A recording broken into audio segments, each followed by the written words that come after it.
This Torah class is brought to you by TorahAnytime.com. Okay, good afternoon, ladies and gentlemen. Good afternoon, good afternoon, good afternoon. It is good to see you back. We had quite the hiatus. I think it was like 6 weeks or whatever it was. A long time, but you guys are here now, and that's the most important thing. I want to thank you all for coming out. I want to thank the amazing staff at Yeshiva Beth Yehuda and Partners Detroit for setting up this beautiful lunch learn, and I want to thank the amazing folk over at Torah Anytime. It's an app, it's a website, and it's filled with incredible Torah knowledge. Hundreds of thousands of classes. Go give a couple thousand a twirl and come back with your ratings. I'd love to review them with you. Okay.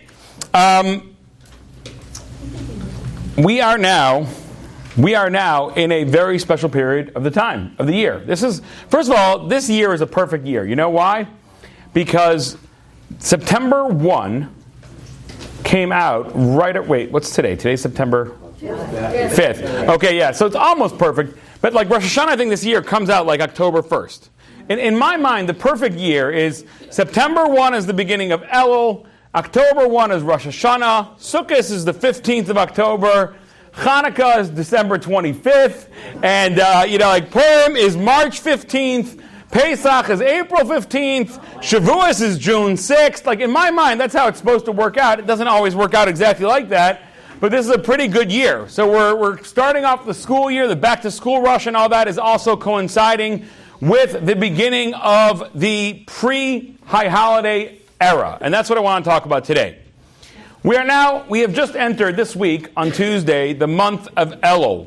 Okay, so it started Monday night, Tuesday night, Wednesday. Well, actually, Wednesday morning would have been the first of Elul. And it's a confusing time. We're not exactly sure what we're supposed to feel. And we may have heard different conflicting things about what we're supposed to feel. Legendary are the stories of how the Jews in Europe used to feel as the high holidays started descending upon them. There's stories of how when they were in Shul on the Shabbos before Elul would start, and every week that there's a Rosh Chodesh, in the coming week we do a special prayer called the Rosh Chodesh benching, blessing the new moon, and when they would just announce in the Shul that Rosh Chodesh Elul would be on this and this date, the women would start fainting in the women's section, the men would start fainting in the men's section. I had somebody tell me that literally, he said his Rebbe, his Rosh Hashiva, when it came time for Elul, he had such a fear that Rosh Hashanah was coming that he couldn't get the word Elul out when he was doing the Rosh Chodesh benching. Many synagogues have the custom that the rabbi always does the Rosh Chodesh benching because the rabbi is ideally the one who's closest to God in the synagogue, or at least ostensibly so. We never really know who's closest to God. You could have a regular person sitting in pew number 14 who had to have immense personal struggles and is therefore closer to God and clung on to God despite all kinds of personal strife. And for all we know, they may be closer to God than the rabbi, which is actually a reality sometimes. But when we don't know that, we obviously want to treat the rabbi as the one who's closest to God. So we want him to do the blessing of the new moon. So like in my shul, for example, the rabbi does the blessing of the new moon every time. It's very common in Hasidic circles. And this man told me that in his yeshiva, the Rosh Hashiva used to do, that the head of the school used to do the Rosh Chodesh benching, and he couldn't get the word Elul out of his mouth because it was such a fear. It means that if Elul is coming this week, that means that the Yom Adin, the great day of judgment, Rosh Hashanah, is coming. And he couldn't get the word out. So that is sort of one sort of side of the coin that we've heard. There's like this incredible, what we call Emas Hadin, the fear of the Rosh Hashanah judgment that is coming. Just understand the importance of Rosh Hashanah. The amount of talking heads that are talking right now about this upcoming election. Kamala, Trump, what's it going to be, walls, whatever. And everyone's talking about it. Everyone's talking. The amount of newspaper articles, the billions of hours that are being spent reading about it, discussing it, debating it, getting all deeply engaged. Is it right? Donald Trump, Kamala, back and forth. Guess what's going to happen? On Rosh Hashanah, God is going to sit down. And God's going to decide. So this election, some people think it's already been decided, right? Which many people believe. But it's not. It's going to be decided on Rosh Hashanah. And whatever God decides, he's going to go like this. And either Kamala or Trump are taking the White House. And or maybe actually, for all we know, they're going to have a debate on October 13th. And they're both going to be killed at the debate because the whole room will be blown up by a terrorist, and the real person is somebody else named John Smith, who's sitting at home right now, watching all the news. Kamala Trump. We have no idea. We have no idea. But I'll tell you who's going to decide that. It's going to be decided by God. So if you're worried about the state of the politics in the country, what? Who? I'm not on Zoom. Thank you. My laptop broke right before I came. Like literally just broke and went berserk on me. So let me turn on the Zoom. Hold on a second. I'm going to put it on my phone. Thank you very much. Oy vey. See what happens? I'm all zufliegen, I'm all zamischt. Okay. Recording in Sorry, guys. I apologize. I'm so sorry. My computer died on me, and here I am, and I apologize that I was not on earlier, but here we go. Let's hope this goes well. Okay. So what's going to happen is that on Rosh Hashanah, God is going to decide everything. And is it going to be, 4 more years of Kamala, 4 more years of Trump? Who knows? Or somebody, like I said, a third-party contestant that nobody even heard of maybe. That's all going to be decided by God. So if you're concerned about the state of our country, you should be concerned not about November 5th or whatever comes out to this year, but about Rosh Hashanah, because that's when it's going to be decided. If you're worried about your health for the upcoming year, Rosh Hashanah is where it's going to be decided. Is that lump going to come back? I don't know. But God knows, and it's going to be decided on Rosh Hashanah. It is a very important day.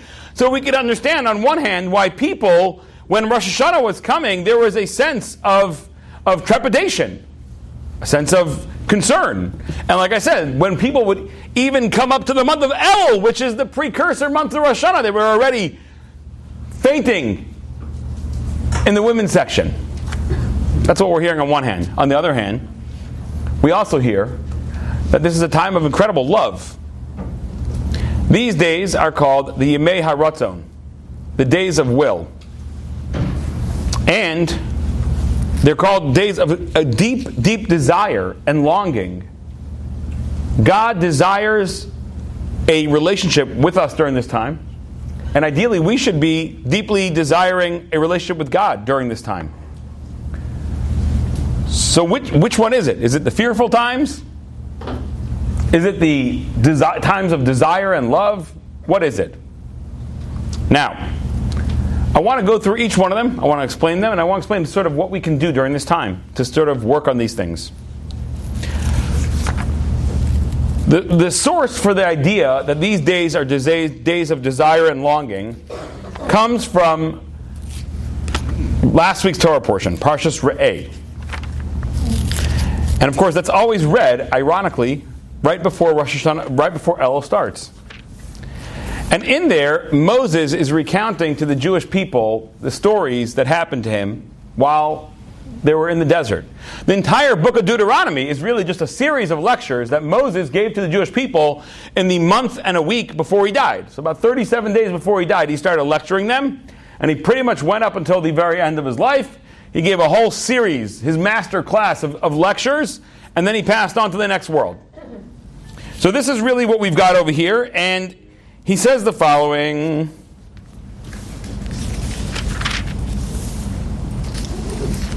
Thank you very much. I appreciate that.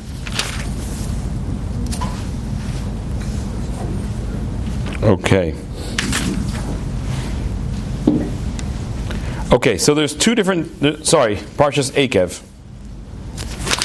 He talks about it in Re'eh as well, but Parshas Akev is the main one. So I'm going to read to you two different, there's two slight variations. One in chapter 9, Deuteronomy chapter 9, verse 10, and one in Deuteronomy chapter 10, verses 10.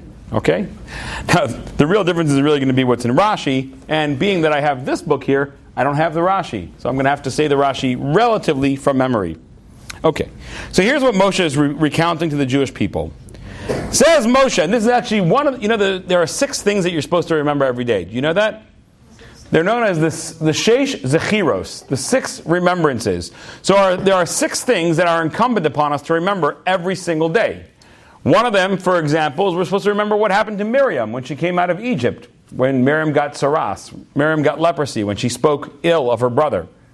And we're supposed to remember that. Don't talk smack about other people. We're supposed to remember the Shabbos day. not just on Shabbos, but all week long. We should be remembering the Shabbos day, being excited for the Shabbos day, looking forward to the Shabbos day, thinking about how we're going to plan for the Shabbos day, thinking about how we're going to live our lives better because of the previous Shabbos that just passed us. We're supposed to remember the great event when God gave the Torah at Mount Sinai, the only time in recorded history that God gave his prophecy and revealed himself, a revelation, to a mass multitude of people that survived. The only time in all of recorded human history. Nobody even other than us makes the claim. We're supposed to remember the Amalek, exactly, our arch enemy, those who try to bring God out of the picture, those who try to deny the reality of God in the world. And we're supposed to remember that which we had, the big mess up that we had in the desert with God. And here is the verse for it right here. So it's in Parshas Ekev, Deuteronomy chapter 9, verse 7. I'll go back a little bit.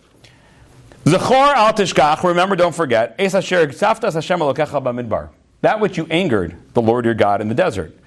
Limin hayom asher yatzatza me'eretz Mitzrayim ad bo'achem ad hamakom, that from the time that you left Egypt all the way till you got here, Mamrim hayisem im Hashem, you were rebelling against God. Throughout their time in the desert, time and time again. They've so many times, why did God do this to us? And if we only can go back to Egypt, and God is trying to do evil for us, and we can only go back to Egypt. Again and again and again and again, many, many times. Now, of course, it was stretched out over 40 years, but there was a remarkable amount of the Jewish people's indecisiveness and often open rebellion against God in the desert.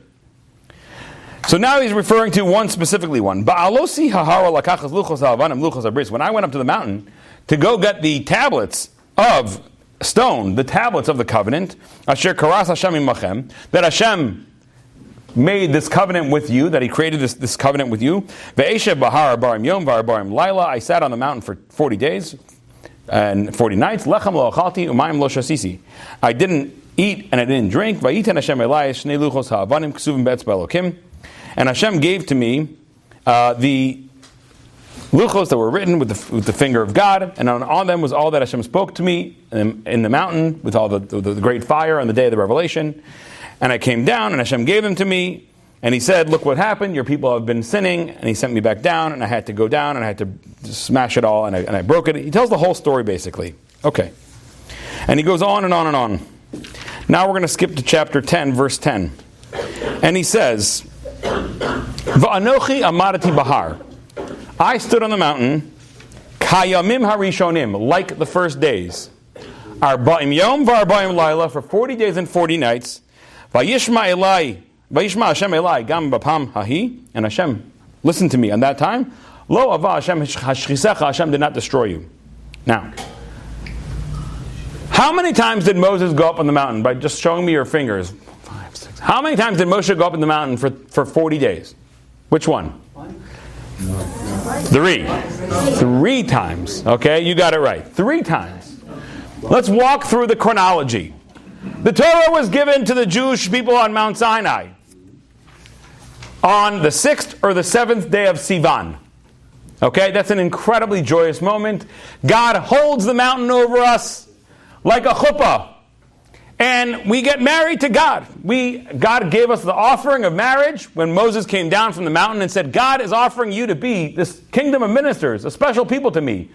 And you will be my treasure nation from all the people. Do you want this relationship with God? Do you want his Torah? Do you want to be wed to God in a way that no other nation will? And what did we say? Nasa v'nishma. We said, absolutely, we are in. And then on Shavuos, the 6th, or the 7th of Sivan, we receive the Torah in this massive moment, this cataclysmic moment in human history, when God comes down on the mountain with great fanfare, the sound of the shofar, the cloud on the mountain, and God literally himself speaks to all the Jewish people, and he says the first 2 of the 10 commandments, which miraculously included the rest of them, miraculously included all the Torah, but he says the first 2, which is, I am the Lord your God who took you out of the land of Egypt, and do not have any other gods before me. And then by then already it's too intense. Each time God speaks to them, their souls fly out of them. They say, okay, Moshe, you can do the rest. You're pretty good at this. And Moshe does the rest. So that's that moment. It's like an incredibly joyous moment. It's the moment of God, so to speak, connecting himself with the people like never ever done before. The day after the Torah is given, Moses goes up to Mount Sinai and says, I'll be back in 40 days with the luchos, the actual tablets, and all the rest of the Torah. Of course, we know. He comes down 40 days later, and what does he see? The people are serving the golden calf. That didn't work out well. God is very, very angry. What God wants to do is destroy the Jewish people. God says, I want to destroy the Jewish people, and I'll start over again with you, Moses, because you were up here with me. I'll start over with you, and we can do this a better way. Now, Moses stays down at the bottom of the mountain. There's different opinions how this works out. According to most opinions, he stays down one extra day to take care of the people. He grinds the golden calf up, and he makes it into powder, and he puts it into the water, and he gives certain people to drink the water, and those who sinned die. And many people die at that moment. Many people, about 3,000 people. And he also calls upon the tribe of Levi. He calls out loud, whoever is with God, come with me. But a lot of people they're not looking at, no one else is going, so I'm not going to go. The tribe of Levi, they're the ones who are always ready to stick their necks out. They go forward. The entire Levi, the entire house of Levi comes forward and says, we're on the God side, which is, by the way, ever since then, the tribe of Levi is separated out to be those who will get to serve Hashem in closeness. When you are the ones who are willing to stick out your neck for God, God says, you will be the one who gets to serve me during all the times of history. So the tribe of Levite, the Kohens and the Levites at that moment get separated out. Moses goes back up the next day to the mountain, and he spends 40 days there. And his basic message to God is, please don't kill the Jewish people. I know you want to start over again with me, but they're good, they're messed up. He starts off, his defense is, please God, the people did a terrible, terrible sin. I'm not going to try to, I just was speaking to a defense attorney yesterday. And he is working on a case that, I can't even give the details of the case because it would make your head crawl. Okay, so it's a woman whose child was killed, and in such a horrific and gruesome way. She wasn't the one who did the physical killing, but it was the person she was with. It was just terrible, and he has to defend her. So he told me, he said, when he opens up to the jury, he's going to start off with something along the lines of, look, ladies and gentlemen of the jury, no one here is going to like my client, right? This is not your the kind of person that's charming, charismatic, that you're going to like. And that's not what I'm going to ask you to do. I'm not going to ask you to like this woman. I'm going to ask you to please judge fairly whether she fits this statute or not. Moses, ironically, does a very similar thing. Moses goes up to the mountain, and he starts off to God. He's like, look, God, the Jewish people, Ana Hashem, please, God, Chata ha'am chata gedola. The people did a terrible, terrible sin. Asulahem egel masecha. They made a golden calf. God, I'm not asking you to just, like these people right now, but let's not kill them. And he spends 40 days begging on behalf of the Jewish people. And at the end of the 40 days, God says, okay, fine. I won't kill the Jewish people. However, I don't want to be near them. I'm disgusted by them. I married them at Mount Sinai.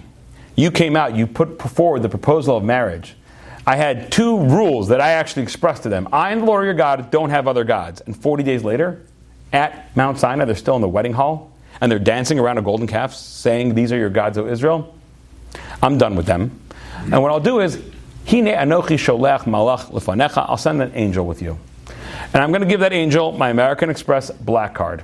So whatever you guys need, you know what I'm saying? You need a rental place, you can just charge it on the card. You need food, today, to just go to Walmart and get groceries, you practically need an American Express black card. You know what I'm saying? It's like what a luxury. I bought groceries today. No way. You're so rich. Okay. Baruch atah Adonai Eloheinu melech haolam shakol neiv d'ro. Amen.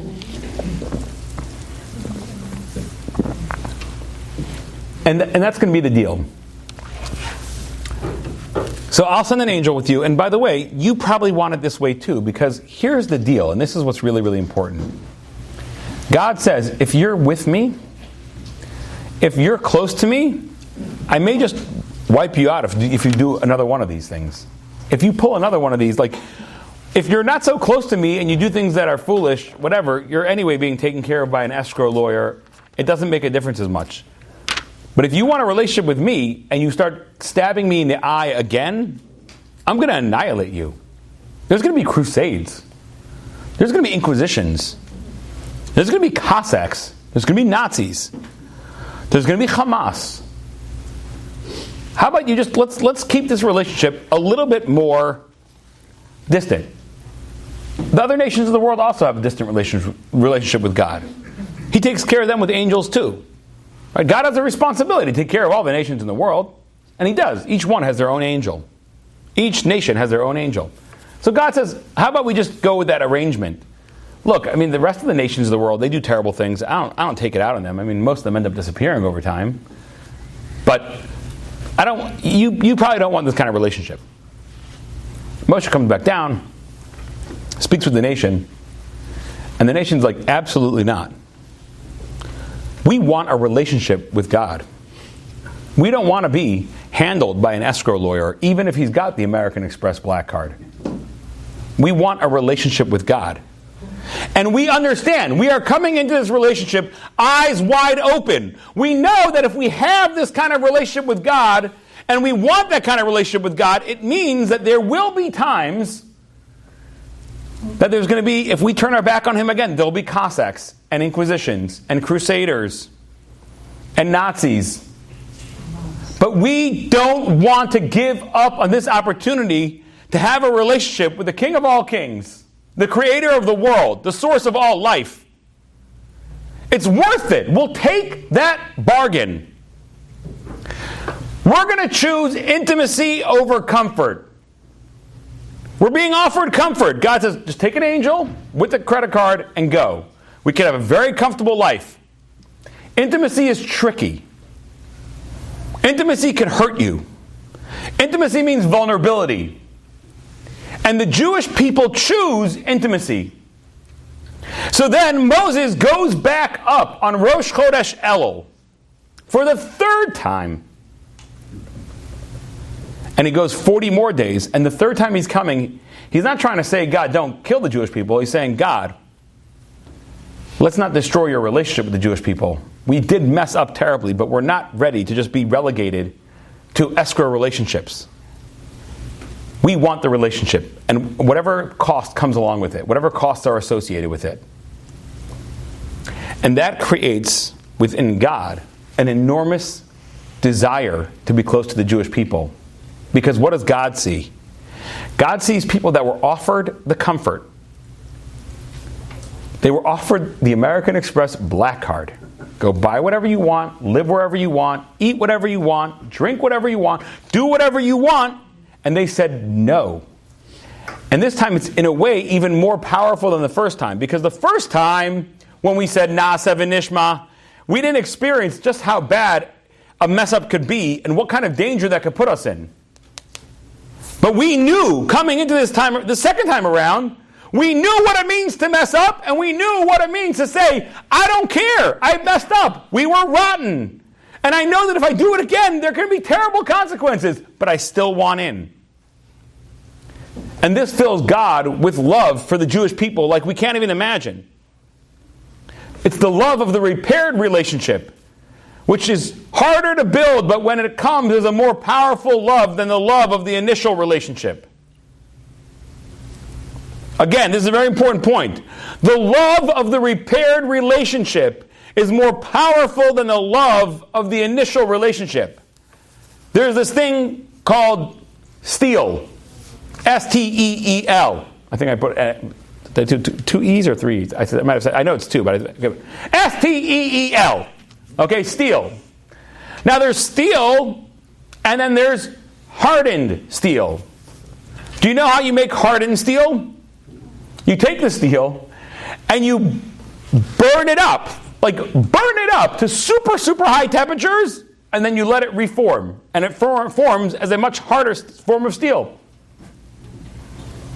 That's the relationship mode. You have your initial relationship. It hasn't been fully tested just yet. And then there's a break in the relationship. And then there's do we want to even work on this relationship? Is it worth it? Is it worth trying to repair it? Maybe we're better off this way.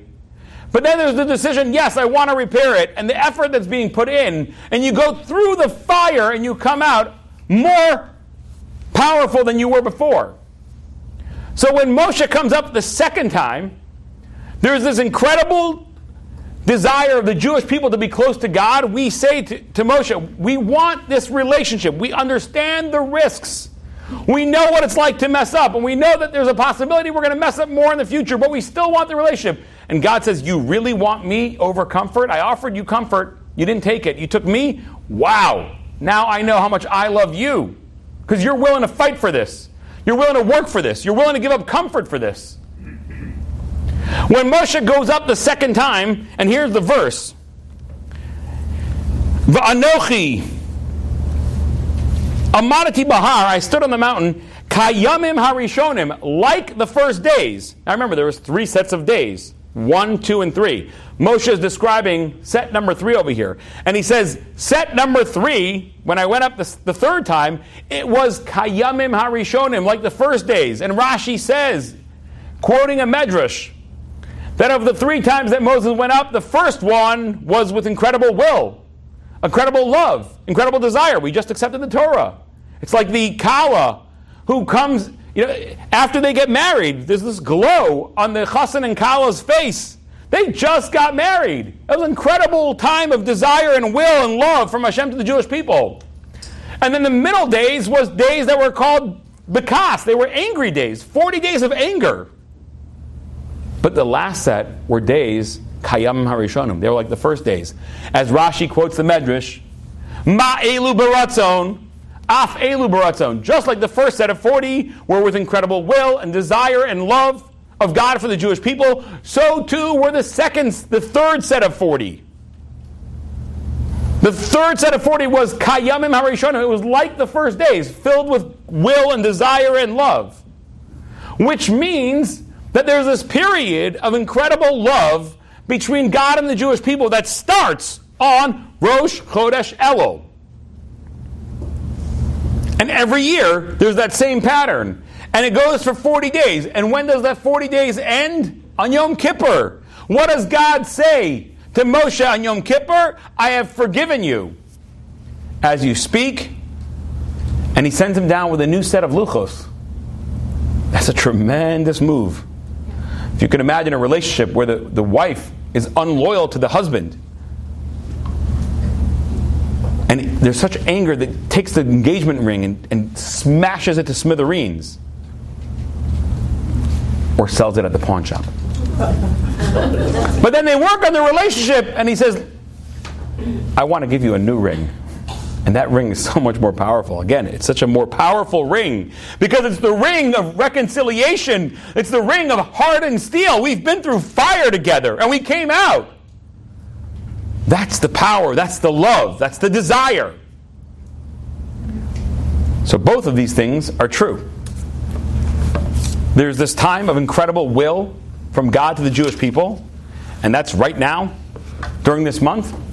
It's also a time where there's somewhat of a trepidation. I do know that Rosh Hashanah is coming up as well. But I want to point out a few very, very important things. Intimacy equals vulnerability. Again, let me say it again. Intimacy equals vulnerability. Today, we have a situation, I have a daughter right now who is in the what we call in the shidduch dating system, right? She's in shidduchim, as they say. And sometimes I try to explain to Jews who are not familiar with our process of dating what our system is like. And I explain how my goal is that my daughter should date as few people as possible. In the non-Jewish world, people they count how many people they've been in relationships with. It's like a sick thing. It's almost like a pride. What does that do to people? Imagine you have somebody, and today often in the professional world, often women won't get married until 34, 35. It's very in vogue, to freeze your future abilities, to have children, and imagine someone gets married at 35. Now think about how many relationships they were in that they threw themselves into it fully and then got somehow discarded. Sometimes in the meanest of ways.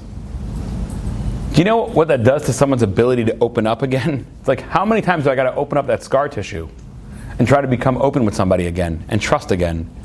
I've done this now 17 times. Maybe 8 of them were like minimalistically but maybe 9 of them were like real relationships, and I put my everything into it. And I was open with this person, and I really shared my lives, my dreams, my goals, my everything with this person, and I put all my hope into them, and I worked at it, and then they just slammed the door on me. Or maybe they ended up doing something terrible, and I had to slam the door on them, or whatever it might be.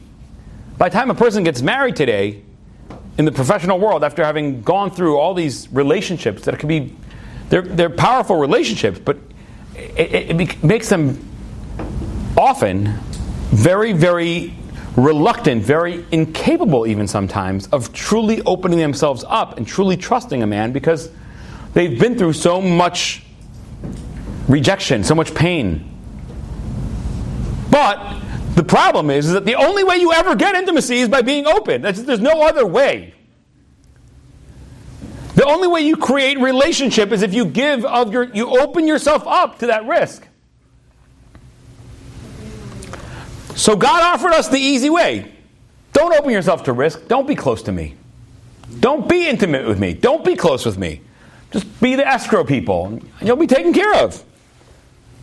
Now imagine the following scenario. Listen to this case, and you'll hopefully be able to see what I'm describing. Imagine the following scenario. Imagine you have a couple that's been married for, 30 years. Okay? And probably, in the beginning it was pretty good. They had a great relationship. They loved each other. It was deep. It was good.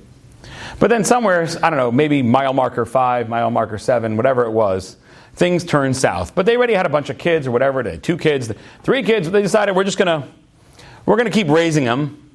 And we're not going to get divorced. It'll be bad for the kids.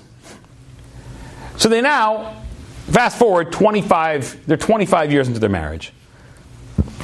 And they're not intimate. They're not a unit. They live in the same house. But they're not open with each other. They're not real with each other. They're not authentic with each other. And this can go on. This is super, super common. But imagine the following scenario. Imagine one day, and they've gotten used to it. It's like the arrangement works pretty okay, They don't even yell at each other anymore. They're kind of like, they're even beyond even trying at this point. They're gone. They're toast. They don't even know. Once the kids are all out of the house, the kids are all married, are we going to get divorced? Maybe not. Whatever. I don't care at this point. Okay. Now imagine the following happens. The husband calls up the wife, or the husband sits down with the wife one night after dinner and says, look, I realize that we've lost our way. We're not in love anymore, and we haven't been for many, many years. And we both acknowledge it, and we're both okay with it. But I'm starting to think that maybe we made a terrible mistake, because there was a time when we loved each other. There was a time when we cared about each other. And maybe we need to get back to that right now. And I think part of it is that I'm going to take the blame for a big part of that. I feel like I buried myself in work. I was always so busy running my company, going to my business meetings. And I came home late from work every day. And then even when you tried to talk about how was your day, I was like, I got to go take care of some emails right now. And I just disappeared into my downstairs basement office or whatever. I wasn't there for you. I wasn't there for the kids appropriately. I was always going on business trips, disappearing for a couple days. I messed up. So here's what I'm going to do. Tomorrow I'm going into work. And I'm going to tell my secretary, clear my schedule every day. I'll be in the office from 8:30 a.m. to 12:30. Clear my schedule after 12:30. Any important meetings, make sure they're scheduled between 8:30 and 12:30. Because at 12:30, I'm turning down my computer, I'm packing up my stuff, I'm getting in my car, I'm going back home, and I'm going to be with you every day.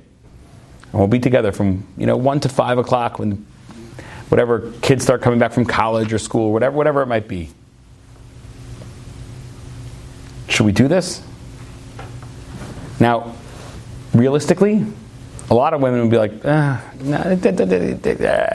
you want to come home a half hour early and help me with the gardening, that would be great. But don't come home at 12:30, please. I don't know what I'm going to do with you. Nah. What does that mean? It means we've gotten used to this relationship, and I'm not really ready to just open myself up again. I tried too hard for the first 3, 4, 5 years that you were busy disappearing. From year 5 of our marriage all the way through year 10, I put in everything I can, and I'm kind of done. You want to come home early, you can come home early, but don't expect any fireworks over here. I think the fireworks have long gone out, and they're all wet right now, so they're not going to be ever be able to spark again. That's not what the Jewish people say to God. The Jewish people say to God, we're ready to do this. And God says, but remember, it can be very painful. Because if you want to be close to the fire, then when you misbehave, that fire, you don't realize what you're doing. And suddenly it licks at your back. It burns your hair. It burns your arm. 2 temples being destroyed. Babylonians, Romans, Crusaders, Inquisitions, pogroms, blood libels. I don't know that you want to do this, and we say we want to do this. We say, God, we're in. So the first thing we have to recognize is any type of reconciliation requires real vulnerability. Now let's take it down to our own level, to us. Many of us have been on a coasting relationship with God. Maybe for 10 years, maybe for 15, maybe for 30, maybe for 5. And God's like, we've kind of like, yeah, God exists and all that, and we both take up the same space. Like he owns the world, and I live in the world, and I do the right things. I bake the potato kugel for Shabbos, and we do the kiddush, and we eat the challah, and I kind of like the ethnic foods. It's nice when we get together for Sukkot. I shake the lulav, I bake the matzah, whatever. I eat the matzah, yeah, whatever. But like, am I really there? Am I in a relationship with God? Am I thinking about Him? Am I calling Him and texting Him during the day? Maybe when I'm required to, like in the morning, afternoon, evening, whatever it is, like with the Shema. But like, am I in a relationship with God? What am I willing to, how vulnerable am I willing to be? What am I willing to sacrifice to be in an upgraded relationship with God? Again, what am I willing to sacrifice from my comfort? Again, it's always going to be comfort versus intimacy. So what am I willing to sacrifice from my comfort to be in an upgraded relationship with God? That's the question of Elul. Because that's when the Jewish people said to God, we'll put it all on the line. We were willing to be vulnerable, and we were willing to give up on the comfort of just being able to exist American Express black. So that's the question we have to ask ourselves during the month of Elul. What am I willing to give up for my comfort? How vulnerable am I willing to be with God and with myself? Because God's also inside of us. Like we think of God outside of us, but God's also inside of us, right? Because we got a little bit of God inside of us. It's a little neshama called the chelik Elokai Mal. How real am I willing to be about where I've come up short? Where I've hid away in the basement? Where I've buried myself in my work, my kids, my community, my organizations that I'm involved with? Where have I buried myself and ignored the relationship? That's the question of Elul. Now, one more important point. Moses says that the third set of 40 days were like the first set of 40 days. What percentage of the first set of 40 days were filled with love? Right after God gives the Torah on Mount Sinai, Moses goes up for 40 days. What percentage of that 40 days was filled with great love from God? All of it. Until it comes to a crashing end when the Jews bring the golden calf, right? But the entirety of it. And we said that the last set of 40 days is like the first set of 40 days, which means that what percentage of the last set of 40 days were filled with love from God? All of it. Why? Because the minute God sees that you're willing to step forward, God says, I'm all in. It's not like there was like the 40-day graph and you keep seeing God's love for the Jewish people go up slowly up the graph, and then finally it hits the pinnacle on Yom Kippur and He says, okay, I forgive you, here's the new tablets, I made you a new diamond ring. No, the whole 40 days that Moses was on the mountain were days of love. Because when you say to God, I'm ready to embark on this journey with you, I'm ready to sacrifice my comfort for intimacy with you, I want to think about it, I want to reimagine what my relationship with you looks like, then God says, I'm all in. As a matter of fact, what is the most famous acronym for the month of Elul? Elul, Aleph, Lamed, Vav, Lamed, Ani, Ledodi, Vidodi Li. The first step has to be you coming forward. Like the first step on Rosh Chodesh Elul 3,336 years ago was Moshe stepping forward and saying, we want more. God had already set the relationship terms. It was Moses stepping forward on behalf of the Jewish people and saying, we want more. That starts the whole process. And when you and I are willing to say to God, I want to engage. I'm ready to sacrifice a little bit of my comfort. I'm ready to be a little bit vulnerable. I'm ready to say that, I haven't been great in this relationship. I've been ignoring it. I've been hiding it under the noise. I've been burying myself in the noise. I've been burying myself in whatever I bury myself in. Everyone here buries themselves in something to avoid the noise. I mean, as Americans, we've got shower radios. Lest, God forbid, we have to think for a few moments in the shower with nothing else there to distract us. There are people who have their TVs going 24/7, even when they're sleeping. Right? It's a very common phenomenon. People in America have their TVs going, even while they're sleeping. There's a TV playing in the background. Lest I wake up in the middle of the night and I have to think. No. Don't have that quiet moment of thinking about yourself. No. Make sure the TV is playing loud. So that is what Elul is all about. But I want to point out one more thing. So number one, we've got to be ready to be vulnerable. We've got to be ready to rip off the scabs. We've got to be ready to rip off the scars and open up places of ourselves that we kind of left alone a long time ago and said, whatever. Now we've got to open that back up. And when we do so, it's not like God waits until Rosh Hashanah or until Yom Kippur to pour the love on. The minute you do that, God's all there. God leaves His office. There's a concept brought down by, I think it's first mentioned maybe, by Reb Shneir Zalman Liadi in the Tanya, the great Hasidic, the first Lubavitcher Rebbe. In the Tanya, he writes about this concept of Hamelech Basada. The king comes down into the field. When the king hears that you, when I say you, I mean you. When the king hears that you want to develop your relationship with him, he says, I'm leaving my palace. I'm leaving my throne. I'm leaving my royal retinue. I'm leaving all the men and ladies in waiting and the court jesters and the feasts and everything. And I'm coming out into the field to be with you because you said one thing. You said, God, I want more in this relationship. And God's like, boom, I'm all there. All 40 days. I'm ready. I'm here with you. I'll hold your hand. I'll carry you. We'll walk together. I'll come home from work early. I'll leave the palace. I'll leave my comfort zone to come down and be with you. So this is what the month of Elul is all about. It's a month of incredible closeness to God. I want to point this out. I did say this on Tuesday night. The custom is that we blow the shofar every day in Shul after davening.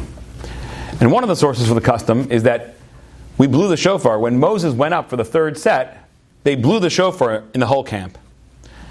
And the Pirkei Rebbe Lezer says this, that they blew the shofar in the camp, and the explanation was, don't mess up again, like with the golden calf thing. If you can imagine, Moses coming down at the end of his third set of 40 days, and there's a golden calf 2.0, that would have been very, very, very, very bad. It would have been very, very bad.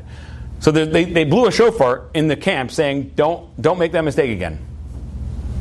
And that's why we blow the shofar throughout the month of Elul, kind of remembering that.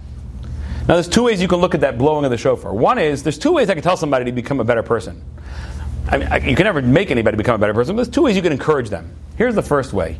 You're rotten. You're terrible. Stop being terrible. Stop doing terrible things. All day long, you're doing terrible things. You don't do this right, and you don't do that right, and you do this wrong, and you do that wrong. Stop it. Stop being so rotten. That's one way. The other way is like this. You tell the person, you're amazing. You're incredible. You are so lofty. You're so kind. You're so loving. You're so good. And you just tell this to the person, when? All the time. To the point where, like, when they're about to do something catty or nasty or critical or cynical, they're like, wait a second, that's not me. They keep telling me that I'm good and kind. I want to be that person. This is who I am. I'm a kind person. I'm a good person. And by the way, what works better? They've actually done studies. They've done fascinating studies where they have marriages that are in sort of crisis mode. In one of them, you have the husband constantly pointing out to the woman the things that she's doing wrong that he would like her to fix. And in the other one, you have the husband just constantly complimenting the wife and telling her how amazing she is. Guess what happens? The relationships where the husband is constantly complimenting, the wives like step it up tremendously. And the relationships where the husband is constantly criticizing and biting, it just goes further and further south. When Moshe goes up, they blow the shofar. When did the Jewish people hear the shofar before that? At Mount Sinai, when God gave the Torah on Mount Sinai. And there was the kol shofar, holech v'chazak. There was the sound of the shofar getting stronger and stronger. The message is not, you Jewish people, you're rotten, you're bad, you're idol worshippers, don't do that again. It's, no. You are amazing. You're married to God. Do you hear that music? That's the music we played at our wedding. Mount Sinai is when the Jewish people get married to God. And what was the music? What was our music at our wedding? It was the sound of the shofar. What's the soundtrack? If you open up the soundtrack of Mount Sinai, it's the sound of the shofar. The shofar is not here to say you're bad. Don't be bad. Stop being bad. The shofar is here to say you're amazing. You're great.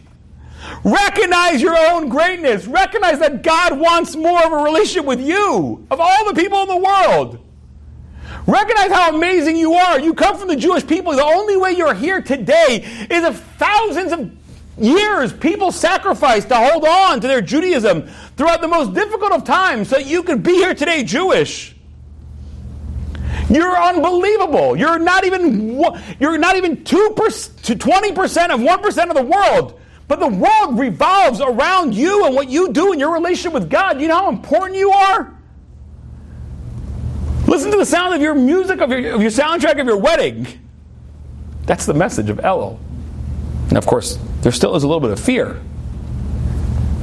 What's that fear? Imagine you're a Super Bowl quarterback. You know, I used to have a guy who worked in our school. I taught in a school called Darchei Torah in Far Rockaway for 8 years, from 1997 through 2005. And in that school, they had two brothers, amazing people who were African-American gentlemen who were they were the heads of the security team. Okay? Amazing people, both of them. Really nice, kind, loving, giving. One of them was a big guy, had to be like maybe 6'5", 6'6". He actually had on his arm, he had scars because he was a POW during Vietnam, and the Vietnamese beat him with canes. And he had all these scars on his arm. He had a son. He had a son who made it into the NFL draft and was drafted, I believe, by the Jaguars. Okay? Which is a tremendous thing. Think about how many millions of kids in America are playing football, and their dream is to make it to the NFL. And this guy made it to the NFL. This is his son. My security guard's son made it to the NFL. What an amazing dream. But you know what happened? He never played a single game. Because he wasn't coming on time to practice, and he wasn't doing things right, and he got into a bunch of stupid, petty things that he did, and he ended up they said, you're off. He got drafted. He made it all the way to the NFL. But he wasn't acting appropriately, and they threw him off the team. And then he ended up going to Europe to try to play in those leagues over there. Never made it. He could have made, first of all, money-wise, he made tens of millions of dollars. And fame and glory and all the things that would have been important to him. And millions of kids. They all want to be that guy.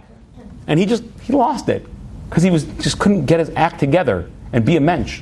And they threw him off the team. Now imagine let's go even a step further. Let's imagine you're a Super Bowl quarterback. Your whole life you've been dreaming for this moment. Your whole life. You've been clawing your way forward. You've been getting up at 4 o'clock in the morning and running and blocking and doing everything you can and training and weightlifting. And finally you get drafted to a college football team. And then you make it into the NFL. And then your team is not so good. And for 4 years, then finally you have an amazing season. And then you make it all the way to the Super Bowl. 130 million Americans are going to be tuning in to watch your every move on that first Sunday in February. Now, could you imagine what a person looks like a Super Bowl quarterback, the week before the Super Bowl? You think he's out late partying? You think he's staying up till 3 o'clock in the morning hanging out with his friends playing video games? You think he's drinking and getting drunk? Absolutely not. Because he's got one shot, maybe only one shot in his life at being a Super Bowl victorious quarterback. The dream of hundreds of millions of people. I can assure you that entire week leading up to the Super Bowl, he is eating the exact right foods prescribed for him by the team doctor. He's making sure that he gets 8-9 hours of sleep every single night. He's doing all the weight training. He's watching the tape. He's watching the tape of his own plays, and he's like, oh, if I would have just twisted a little bit more. When I was going back with my hand, I had a 75-degree angle. If I would have just gone a little bit further back, I could get my loft a little bit further. He's every little detail. People say Judaism is all into these little tiny details. Yeah. Watch a Super Bowl player the week before the Super Bowl. I just got to pivot back. Instead of a 75-degree angle, let's get it down to a 90-degree angle. It's the craziness. Don't pick up your left foot first. Make sure you pick up your right foot first and flex it like this. And they're sitting here with this tape, and they're showing him every tiny little move that he can do better. And he's watching it, and he's trying to adapt, and he's practicing and practicing and practicing and practicing and practicing. So by the time the big day comes, this will be like memory to him. That's what we got to be on. That's the fear of Elul. I don't want to mess it up. I have the most amazing opportunity. God's ready. He's here. He's coming out of the palace. He's coming to hang out with me. I could totally, in this 40-day period, 40 always represents gestation. A woman is pregnant for 40 weeks. The Torah was given after 40 days on Mount Sinai, 40 years in the desert, the 40 days of the flood, till the world could be reset. I've got an opportunity to totally reset myself and make myself an entirely different, happier, better, holier, better human being in 40 days. I can't mess it up. I got to get it exactly right. And the more you realize the opportunity that you can really accomplish by one simple 40-day period of Elul all the way through Yom Kippur being done right, the more you are concerned, lest you make one misstep. I got to turn 90 degrees. If I just do the 60-degree turn, then I'm not going to be able to throw right. I'm going to lose the game. I can't do that. So ladies and gentlemen, let's take this time. We're at the beginning of Elul still. Let's take the time to think about what is our relationship with God like right now? What do we want it to be? Are we willing to be a little bit vulnerable? Are we willing to give up a little bit of our comfort for more intimacy? What is the opportunity that is in our hands right now, and how am I going to make sure that I capitalize on it? And I don't want to start practicing on Super Bowl day. That's just too late. You can't come in on Super Bowl day and figure it all out. You got to practice all the moves for the time leading up to it, and that's right now. So let's make sure we don't say, on Rosh Hashanah, I'll make a commitment. Make a commitment now. Start practicing what you want to be now. So by the time Rosh Hashanah comes in, it's all muscle memory, and you've got it. You are the person you want to be. May we all have an incredible, powerful Elul, which will lead into an incredible, powerful Rosh Hashanah, and an incredibly powerful Yom Kippur, and a absolutely new you. Thank you so much. Have a wonderful week. Thanks for coming. Thanks for listening. Thanks for being awesome. You've just experienced another Torah class brought to you by TorahAnytime.com.